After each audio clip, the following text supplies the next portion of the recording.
Mtume sallallahu alaihi wasallam akitoa bishara nzuri kwa watu wanaokusanyika katika nyumba miongoni mwa nyumba za Allah subhanahu wa ta'ala, ambao ni msikiti, wakawa ndani ya nyumba hiyo ya Allah subhanahu wa ta'ala wasoma kitabu cha Allah subhanahu wa ta'ala na kusomeshana. Na hapa yaingia ndani ilmu ya kisheria na kila mazungumzo yanayofungamana na sheria ya Allah subhanahu wa ta'ala.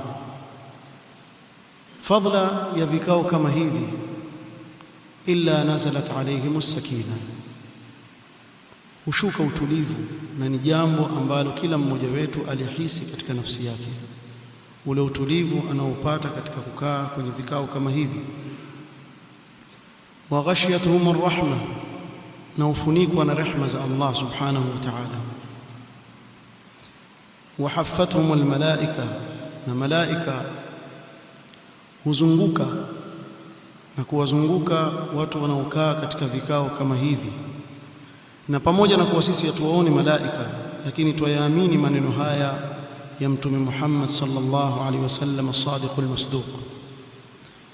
Na fadhila kubwa kabisa iliyotajwa katika hii hadithi aliposema Mtume sallallahu alaihi wasallam, wa dhakarahumullahu fi man indahu, kuwa Allah subhanahu wa ta'ala huwataja wanaokaa katika vikao kama hivi mbele ya malaika wake, na kujisifu mbele ya malaika wake kwa watu hao wanaokaa katika mikao ya ilmu kama hii.